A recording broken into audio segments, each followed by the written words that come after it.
अस्सलाम वालेकुम। दिन भर की ताज़ा खबरों, तज्जियों और जायज़ों के साथ मैं हूँ जन्नत जमशेद और मैं हूँ ज़शान बशीर। नाज़रीन, मुल्क भर में इंतखाबी मैदान सज चुका है। आज से इंतखाबी अमल का बाज़ाब्ता आगाज़ भी हो गया। सियासी जमातों ने आम इंतखाबात के लिए तैयारी मुकम्मल कर ली है। आज मुल्क भर में इलेक्शन कमीशन के दफातर में गहमा गहमी रही। मुख्तलिफ सियासी जमातों ने उम्मीदवारों ने कागजात नामजदगी जमा कराए। कागजात नामजदगी जमा कराने का सिलसिला कल और परसों भी जारी रहेगा। इलेक्शन कमीशन शेड्यूल के मुताबिक कागजात नामजदगी की जांच पड़ताल 24 से 30 दिसंबर तक होगी। एतराज़ात 3 जनवरी तक दायर किए जा सकेंगे, जबकि उम्मीदवारों की नजरसानी शुदा फहरिस्त 11 जनवरी 2024 को जारी की जाएगी। 13 जनवरी को उम्मीदवारों को इंतखाबी निशानात अलॉट होंगे।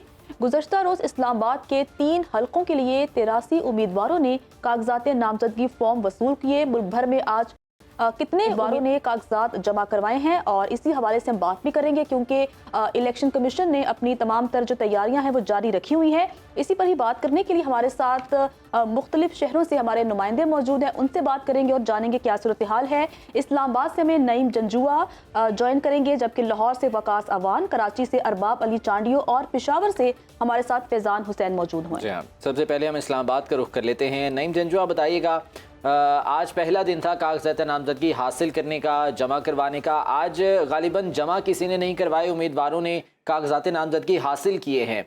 क्या तफसीलात हैं इस हवाले से? गहमा गहमी कैसी रही पूरा दिन? सारा दिन यहाँ पे डीसी ऑफिस जो इस्लामाबाद का है, यहाँ पे 3 आरओज़ जो हैं वो यहाँ से कागजात नामजदगी हासिल करने के लिए उम्मीदवारों का अच्छा खासा दिन भर यहाँ पे तांदा बना रहा। यहाँ पे वो अपने वर्कर्स के साथ आते रहे। तकरीबन 161 के करीब आज तकरीबन 4:30 बजे तक जो है वो कागजात नामजदगी यहाँ से हासिल किए गए हैं। इसमें जो इस्लामाबाद में जो 3 हलके हैं उनके आरओज़ यहाँ पे मौजूद थे सारा दिन। अगर हलकों की बात की जाए तो एन ए जो 46 है उसके लिए आज 64 जो उम्मीदवार थे उन्होंने यहाँ से कागजात नामजदगी हासिल की। इसी तरह जो हलका 47 है उसके लिए 61 अफराद ने कागजात हासिल किए और इसी तरह जो हल्का जो 48 है उसके लिए तकरीबन 40 अफराद ने यहाँ से आज कागजात नामजदगी जो है वो हासिल किए हैं। आज कोई भी ऐसा नहीं था जिन्होंने आज ही कागज़ लिए हों और उसके बाद यहाँ पे आज जमा करवा दिए हुए। 3 दिन ये सिलसिला जारी रहेगा, आज कल और परसों। उसके बाद जो है वो इनकी जाँच पड़ताल की जाएगी और उसके बाद अगर जो 6 दिन है वो स्क्रूटनी के लिए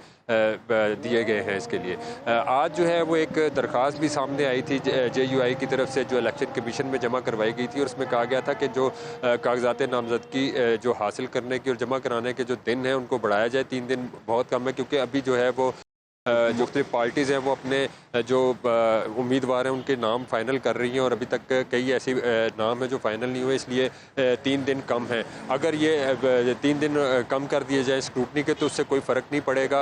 इलेक्शन की जो डेट है वो 8 फरवरी रहेगी। तो इस दरख्वास्त के ऊपर अब क्या अमल दरामद होता है इलेक्शन कमीशन की जानिब से, ये तो आगे आके पता लगेगा। लेकिन मजमूई तौर पर आज इस्लामाबाद में 3 हलकों के लिए 161 उम्मीदवारों ने यहाँ से कागजात नामजदगी हासिल की हैं। जी ठीक है, नईम जंजुआ हमारे साथ मौजूद थे और तमाम तर डिटेल्स हमें बता रहे थे। वापस आएंगे ब्रेक के बाद, हमारे साथ रहिए। नाज़रीन, ब्रेक के बाद आपको वेलकम कहते हैं। इससे कबल हम बात कर रहे थे कि मुल्क में इंतखाबी सरगर्मियां तेज़ हो चुकी हैं। इसी पर ही बात करने के लिए हमारे साथ लाहौर से हमारे नुमाइंदे वकास अवान, कराची से अरबाब अली चांडियो और पेशावर से फैजान हुसैन हमारे साथ मौजूद हैं। सबसे पहले हम बात कर लेते हैं अरबाब अली चांडियो से। अरबाब, बताइएगा कि कराची में क्या सूरत हाल है और कराची में किन सियासी रहनुमाओं ने कागजात नामजदगी मौसूल किए और जमा करवाए?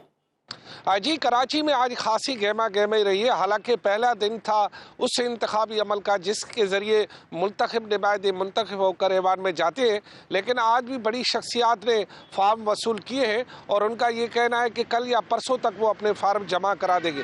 जिनमें सर फहरिस्त मुस्लिम लीग के जो मरकज़ी रहनुमा है यानी सदर है, उसका फार्म, यानी जिनकी शख्सियत का ताल्लुक लाहौर से है, शहबाज शरीफ, उसका फार्म भी यहाँ से वसूल किया गया है। जबकि इसके साथ उसी हल्के से मुस्तफ़ा कमाल ने भी फार्म वसूल किया है। अब देखना ये है कि ये दोनों बड़ी शख्सियात एक हल्के में मद्दे मुकाबिल होंगी या एक दूसरे के लिए रास्ता फराहम करेंगी। अगर मद्दे मुकाबिल हो गई तो इत्तेहाद खतरे में, अगर एक दूसरे के लिए रास्ता फराहम किया तो फिर सीट एडजस्टमेंट या इत्तेहाद मुमकिन हो सकता है। दूसरी जो बड़ी शख्सियात है दो, वो इस इंतखाब में इस्तीफा नहीं हिस्सा ले रही है, जिनमें साबिक वफाकी वजीर port and shipping Ali Zaidi और साबिक गवर्नर सिंध जो है इमरान इस्माइल इस बार इंतखाबी मैदान में नहीं है। उनकी अपनी वजूहत है, जबकि सईद गनी समेत जो मुख्तलिफ पीपल्स पार्टी के रहनुमा हैं जिनका ताल्लुक कराची से, कादर पटेल और दीगर, उन्होंने अपने जो है कागजात नामजदगी वसूल किए। इसके अलावा मुख्तलिफ MNA जो कि पार्टी के रहे हैं, MQM के भी और साबका भी और मौजूदा भी, उन्होंने भी कागजात नामजदगी यहाँ से वसूल किए। तो तकरीबन मुख्तलिफ सियासी जमातें जिनमें जो कि मुल्क की सियासी जमातें हैं, उन तमाम मुल्क की सियासी जमातों के उम्मीदवारान ने कराची के 22 कौमी के और 47 सूबाई हलकों के कागजात नामजदगी वसूल कर लिए। आज वो अपनी लीगल टीम से तमाम फार्मेलिटीज़ पूरी करने के बाद कल से वो कागजात नामजदगी जमा कराना शुरू कर देंगे। और इसके साथ साथ जो अक़लियतों की नशस्तें हैं या ख़वातीन की नशस्तें, उसके लिए तमाम सियासी जमातों की ख़वातीन और अक़लियती रहनुमाओं ने आज सूबाई इलेक्शन कमीशन के दफ्तर आकर वहाँ से कागजात नामजदगी वसूल किए हैं, जिनको बाद में पार्टी की जानिब से नामजद किया जाएगा और फिर फहरिस्त के हिसाब से वो मुंतखब हो जाएंगे या कुछ रह जाएंगे। तो कराची जो कि पाकिस्तान का सबसे बड़ा शहर है, यहाँ की नशस्तें कौमी की लाहौर के बाद सबसे ज़्यादा अहमियत अख्तियार कर गई है, क्योंकि जिनके पास 22 में से 16-17 भी हो जाए या 15 भी नशस्तें आ जाए तो वो मरकज़ में हुकूमत बनाने के लिए किसी भी जमात के साथ इत्तेहाद करके ये तो अब पता चलेगा इंतखाबात में ही कि कौन अक्सरियत हासिल करता है। साथ रहिएगा। अरबाब चांडियो, लाहौर की बात कर लेते हैं। मोहम्मद वकास हमारे साथ मौजूद हैं। वकास, बताइएगा, पहला दिन था कागजात नामजदगी हासिल करने के लिए, कैसी गहमा गहमी रही, कितने उम्मीदवारों ने आज कागजात नामजदगी हासिल किए हैं? आज देखिए, लाहौर में आज कागजात नामजदगी हासिल करने और जमा करवाने का आज पहला दिन था। और आज ठीक है वकास, अब बात करेंगे और लाहौर की सूरत हाल जानेंगे, क्योंकि इंतखाबी सरगर्मियाँ तेज़ हो चुकी हैं और तमाम जो सियासी रहनुमा है वो भी काफ़ी मुतहरिक हैं। पेशावर में क्या सूरत हाल है, बात कर लेते हैं अपने नुमाइंदे फैज़ान हुसैन से। फैज़ान, कहिएगा कि पेशावर में किन सियासी रहनुमाओं ने कागजात नामजदगी हासिल किए हैं और वहाँ पर कितनी गहमा गहमी है? जन्नत, आज इस तरह था कि आज पहला दिन था और कागजात नामजदगी का जो अजरा किया गया है, 100 रुपये का ये फार्म है। लोग आए हैं, लोगों ने अपने कागजात नामजदगी के लिए ये फार्म लिए हैं। अभी तक किसी ने इस तरीके से जमा तो नहीं किए, लेकिन आज जो ख़वातीन ने ज़्यादातर फार्म जो हैं वो लिए हैं। मजमूई तौर पर अगर मखसूस नशिस्तों की हम बात करें तो 316 फार्म जो हैं वो मखसूस नशिस्तों के लिए जारी किए गए हैं, जिनमें ख़वातीन के 224 और 72 जो हैं वो अक़लियती उम्मीदवारों ने ये फार्म जो हैं वो लिए हैं। अगर हम बात करें कि उम्मीदवारों के जो 23 जांच पड़ताल जो है वो 24 तारीख से 30 दिसंबर तक की तारीख दी गई है, जबकि जो अपीलेंट ट्रिब्यूनल पे जो कागजात जिनके मुस्तरद होंगे वो जो है वो अपील जो है वो कर सकते हैं 3 जनवरी तक, और 12 जनवरी को कागजात वापस लिए जा सकते हैं, जबकि 13 जनवरी को निशानात अलाट किए जाएंगे। मैं खैबर पख्तूनख्वा की अगर बात करूँ तो खैबर पख्तूनख्वा में टोटल 160 सीटों पर इलेक्शन लड़ा जाएगा। 160 में 45 जो हैं वो कौमी असम्बली की सीटें हैं और 116 जो हैं वो सूबाई, 115 जो हैं वो सूबाई असम्बली की सीटें हैं, जिसमें 16 जो हैं वो ज़म अजला की हैं और 99 सीटें जो हैं वो बंदोबस्ती अजला की हैं। जी ठीक है फैज़ान, साथ रहिएगा। लाहौर की एक बार फिर से बात कर लेते हैं, हमारा राब्ता मुनक़ता हुआ था वकास से। वकास, आप बता रहे थे लाहौर के हवाले से कितने उम्मीदवारों ने आज कागजात नामजदगी हासिल किए, क्या सूरत हाल रही? आज देखिए, लाहौर में कौमी असम्बली की कुल 14 नशिस्तें हैं, जबकि सूबाई असम्बली की कुल 30 नशिस्तें हैं।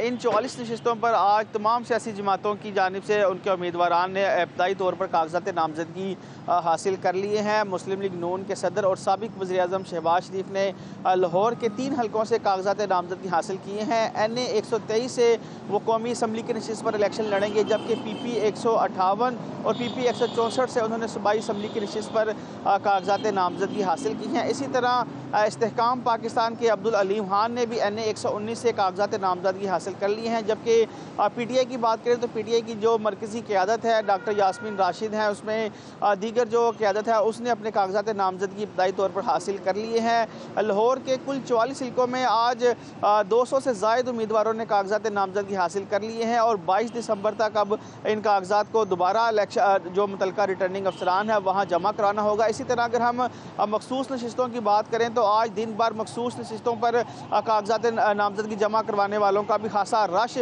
जो है वो सूबाई इलेक्शन कमीशन ऑफिस में रहा और 150 से ज़ायद ख़वातीन ने जो है वो मखसूस नशिस्तों पर कागजात नामजदगी जमा करवाए हैं, जबकि 4 जो ख़वातीन ऐसी हैं जिन्होंने अपने कागजात नामजदगी जो है वो जमा भी करवा दिए हैं। सूबाई इलेक्शन कमीशनर पंजाब का इस हवाले से वाज़ेह कहना था कि 22 दिसंबर की डेडलाइन है और तमाम जो उम्मीदवारान हैं वो 22 दिसंबर तक अपने कागजात नामजदगी हर सूरत जो है वो अपने मुतलका रिटर्निंग अफसरान को है वो जमा करवाएँ। गुज़िश्ता इलेक्शन की 2018 के इलेक्शन की निस्बत इस वक्त सूरत हाल ये है कि जो लाहौर के रिटर्निंग अफसरान हैं वो इंतज़ामिया से लिए गए हैं और इसी वजह से पूरे लाहौर में जिस हल्के में जो सा हल्का है वहाँ पर ही जो है वो रिटर्निंग अफसर मौजूद है और वहीं पर जो है वो कागजात नामजदगी जो है वो उम्मीदवार को दिए भी जा रहे हैं, वहीं पर कागजात नामजदगी जमा भी होंगे। 23 दिसंबर को उम्मीदवारों की जो इब्तदाई फहरिस्त है वो जारी होगी और उसके बाद स्क्रूटनी के अमल का आगाज़ होगा और उसके बाद पता चलेगा कि किस उम्मीदवार के कागजात नामजदगी मंजूर हुए हैं और किसके जो है वो कागजात नामजदगी रिजेक्ट हुए हैं। आज तकरीबन तमाम ही सियासी जमातों की जानिब से इब्तदाई तौर पर कागजात नामजदगी हासिल कर लिए गए हैं। अब कल और परसों का दिन बाकी बचा है कागजात नामजदगी को जमा करवाना है। 3 दिन है अभी और कागजात नामजदगी जमा करवाए जाने हैं। वकास साथ रहिएगा। अरबाब चांडियो, ये बताइएगा कि MKM पाकिस्तान की जानिब से ये कहा गया था इलेक्शन कमीशन को कि वक्त बहुत कम है कागजात नामजदगी हासिल करने जमा करवाने के लिए, इसमें इस वक्त में जो है वो तौसी की जाए। क्या मौक़िफ़ इस सिलसिले में सामने आया था MKM का? जी, MKM का ये कहना था कि वक्त कम है और कागजात नामजदगी जमा कराने और उसके जो है टाइम बढ़ाया जाए, लेकिन इलेक्शन कमीशन की जानिब से MKM के इस मुतालबे का अभी तक कोई जवाब नहीं दिया गया। इलेक्शन कमीशन के ज़राए का ये कहना था कि जो वक्त हमने अभी तक दिया है वो वक्त उम्मीदवारान के लिए काफ़ी है कि वो 20 से 22 तारीख तक जो है वो अपने कागजात नामजदगी जमा कराए और उम्मीदवारों को, क्योंकि पब्लिक नोटिस कल ही जारी कर दिया गया था कि इस तरह का इंतखाबी शेड्यूल होगा, तो मजबूरी तौर पर समझो 4 दिन मिल गए, तो 4 दिन में अगर कोई उम्मीदवार अपने दुरुस्त कागजात जमा नहीं कराता तो उसमें इलेक्शन कमीशन का ये कहना था कि उसमें हमारा कसूर नहीं है।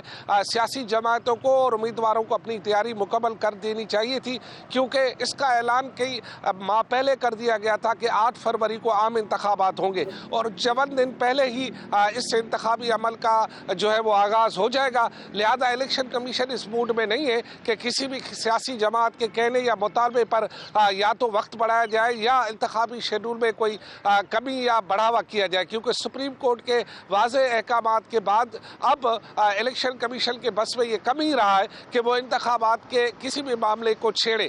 लिहाजा सियासी जमातें या मुख्तलिफ तबकात की जानिब से जो मौक़िफ़ सामने आता रहा है उसको पेश नज़र जो है इलेक्शन कमीशन ने यह मौक़िफ़ अख्तियार किया है कि वो अपना इंतखाबी शेड्यूल जिसकी पब्लिक नोटिस उन्होंने जारी किया है उसी के तहत ही अपना काम करते रहेंगे और जो मैंडेट इस वक्त इलेक्शन कमीशन ऑफ पाकिस्तान को मिला है पूरे सूबे में, सूबा सिंध की तरह और पाकिस्तान के सबसे बड़े शहर कराची की तरह, तो उसी पे काम करेंगे। लिहाजा ये ज़रूर हो सकता है कि जो सियासी जमातें हैं उन्हें अगर कोई कानूनी मदद की ज़रूरत हो तो वो इलेक्शन कमीशन से रुजू कर सकते हैं और इलेक्शन कमीशन उनकी मदद कर सकती है। अच्छा अरबाब, बताइएगा कि कराची की क्या सूरत हाल है? क्या कराची में कितनी ख़वातीन ने आज कागजात नामजदगी मौसूल किए? जी, कराची आपको पता है कराची के मौसम का और कहते हैं कि दोस्तों के मूड का पता ही नहीं चलता। तो कराची अब तो कराची है। कराची में आज जोक दर जो ख़वातीन, जिनमें साबिक सेनेटर भी रही हैं, साबिक MNA भी रहे हैं, साबिक सूबाई वज़रा भी रही हैं ख़वातीन, उन्होंने आज फार्म जो है वो वसूल किए और बड़े शौक़ से और सज धज के आई थी और उनका देखना भी आज दीदनी था, क्योंकि उनके चेहरे पर एक मुस्कुराहट थी कि वो फिर मुंतखब होने जा रहे हैं। ठीक है, सियासी कारकुनान, सियासी रहनुमा काफ़ी पुरजोश हैं क्योंकि इलेक्शन बिल्कुल करीब हैं और तमाम सियासी जमातें तैयारियां कर रही हैं। हमारे साथ हमारे नुमाइंदे नईम जंजुआ, वकास आवान, अरबाब अली चांडियो और फैज़ान मौजूद थे। आप तीनों का बहुत शुक्रिया। वापस आएंगे एक ब्रेक के बाद, साथ रहिएगा। नाज़रीन, ब्रेक के बाद बात करते हैं कि आम इंतखाबात में सूबाई और कौमी असम्बली के हल्का इंतखाब में टाकरों की किस हल्के में कौन होगा, किसका उम्मीदवार, अवाम किसको करेगी सपोर्ट। तो सबसे पहले बात करते हैं बुल्ले शाह के कसूर की। आम इंतखाबात 2018 में कसूर का हल्का NA 140 था। अब आइंदा इंतखाबात 8 फरवरी 2024 के लिए हतमी हल्का बंदियों के बाद NA 134 बन गया है। इस हलके में सरदार आसिफ नकई सूबाई वज़ीर मवासलात और वफाकी वज़ीर हाउसिंग रहे हैं और सियासी तौर पर NA 134 में दो खानदान नकई ग्रुप और राना ग्रुप मध्य मुकाबिल रहते हैं और दोनों सियासी ग्रुपों में कांटे के मुकाबले देखे गए हैं। NA 134 के बुनियादी मसाइल हैं क्या? यहाँ के लोगों को किन मसाइल का सामना है और क्या वो आज तक मसाइल हल हो पाए हैं या नहीं, इसी बारे में बात करेंगे। शहजाद मुगल ने खुसूसी रिपोर्ट वहाँ से तैयार की है, आपको वो रिपोर्ट दिखाते हैं। मैं इस वक्त मौजूद हूँ पतोगी में। ज़िला कसूर की ये सबसे बड़ी तहसील है और कौमी असम्बली का ये हलका NA 134 है।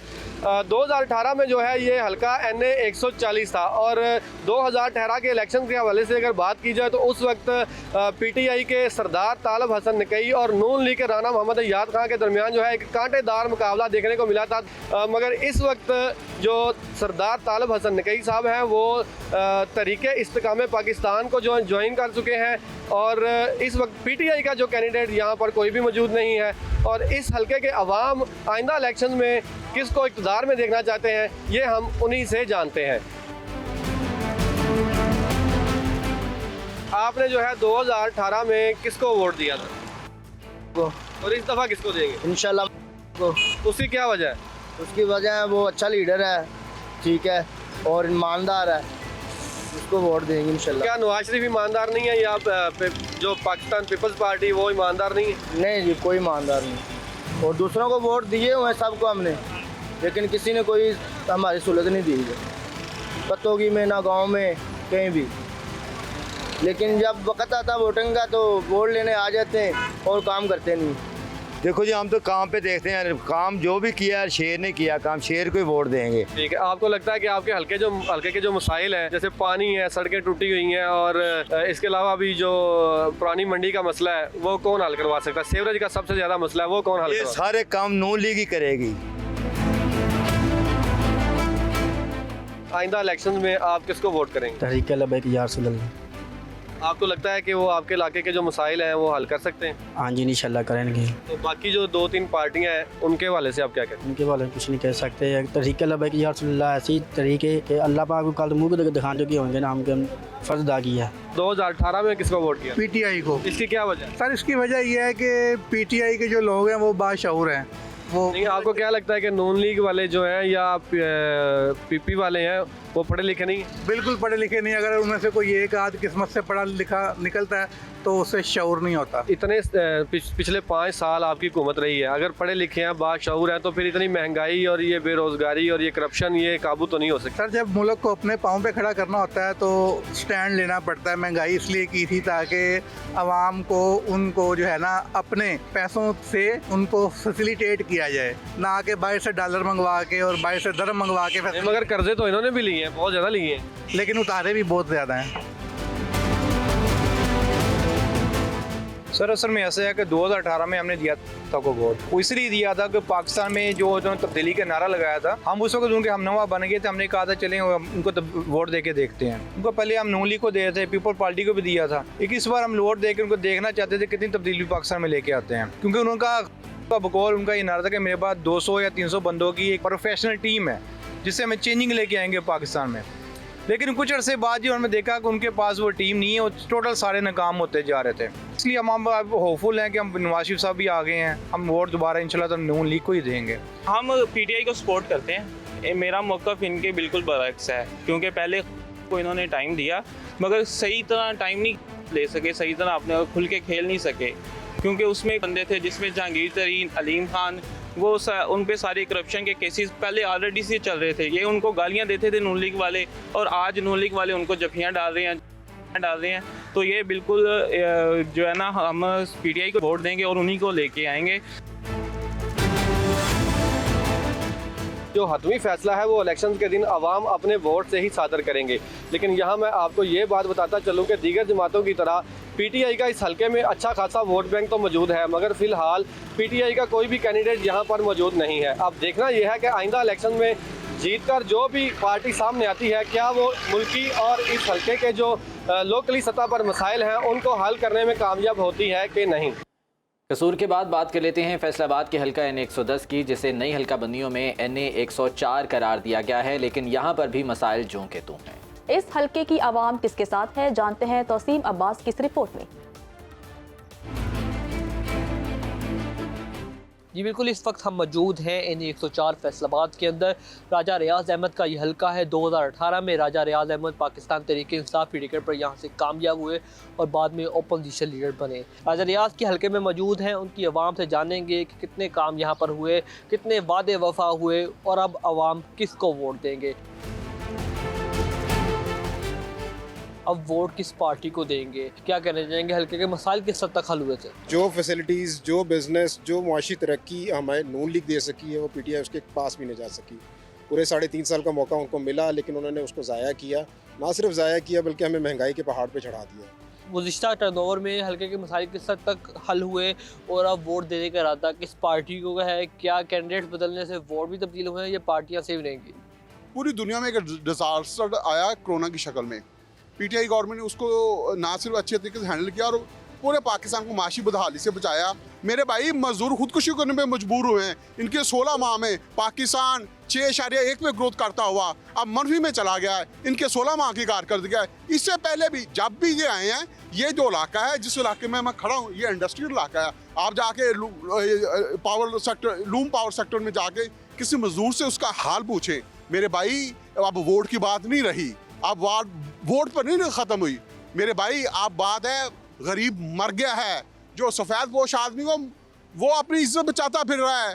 और ये अब मैं तो समझता हूँ पाकिस्तानी अवाम को कत्ल कर माशी कत्ल कर गरीब को कत्ल कर ये किस मुंह से आके वोट मांगेंगे। आगे एक बार अवाम में निकले तो सही, ये कमरे के पीछे छुप के ड्राइंग में छुप के साज करें। एक बार अवाम में निकले, अवाम इसको बताए, जो भूख से मारे उसको बताए इन्होंने 16 माह में क्या किया है। ये किस मुंह से वोट मांगने आएंगे।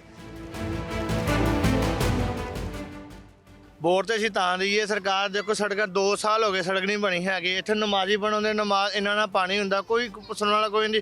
इधर दिंदे आ जी असीं आ रहे हैं तुहानूं वोट सानूं दिओ जी, किहनूं असीं वोट दईए। आ सड़कां तो कोई बना नहीं सकिया हैगा, सारे इकट्ठे हो के आण वा जांदे जी सानूं वोट दिओ वोट असीं काहदे दईए। सर वोट तो हम देंगे लेकिन 5 सालों में हमें यहाँ पे राजा रियाज तो नज़र नहीं आया है। ये आप रोड के हाल देख रहे हैं, इधर बारिश आ जाए तो 15-16 दिन इधर कोई आता ही नहीं है। सही है, बारिश हो जाए तो इधर से गुजरने का रास्ता तक नहीं होता है। राजा रियाज तो हमने देखा ही नहीं है किधर है किधर नहीं है। कारकर्दगी आपके सामने ही है। वासा का हमारा मसला जो तकरीबन 5 साल से है लेकिन ये हल नहीं हो रहा है। कई दफ़ा जो है हमने कंप्लेनें की हैं, उसका कोई हमें कोई सबब नज़र नहीं आ रहा। बाकी राजा रियाज का आपके सामने ये कारकर्दगी क्या है आप देख सकते हो, हल्का क्या सूरत हाल पेश कर रहा है। तो अब वोट देने का इरादा किसको है? फ़िलहाल तो किसी को नहीं है। हाँ जी, क्योंकि फ़कीर हुसैन डोगर ने भी हमारे लिए कुछ नहीं किया है, राजा रियाज ने भी कुछ नहीं किया है। कारकर्दगी राजे रियाज साहब की कोई कारकर्दगी नहीं है। 5 साल हो गए रोड पट्टे हुए ने, कोई काम नहीं किया है, कोई काम होया नहीं इस इलाके दे विच। ये अल्हम्दुलिल्लाह देंगे उनको वोट। नून लीग हमारे लिए बहुत अच्छे काम करवा रही है, मोहल्ले की सड़क बन रही है। हम अब वोट देंगे नवाज शरीफ को और राजे को, फ़कीर हुसैन डोगर को। इन्होंने पेट्रोल में कमी दिखाई है अपनी। कारकर्दगी उनकी बहुत अच्छी थी जब वो PTI में थे। अब उनकी नून लीग में वो लोटे हो गए हैं, इसलिए हम उनका वोट नहीं देंगे। हम PTI का वोट है, वहाँ का वोट देंगे। जी बिल्कुल, हम NE 104 राजा रियाज अहमद के हल्के में मौजूद थे। साबिक अपोजिशन लीडर हैं और आवाम की राय जानी, उनके हल्के के मसाइल जाने, उनकी कारकर्दगी जानने की कोशिश की। कौन जीतेगा 8 फरवरी को, किसका बल्ला चलेगा या शेर दहाड़ेगा, इसका फैसला तो आवाम ने करना है।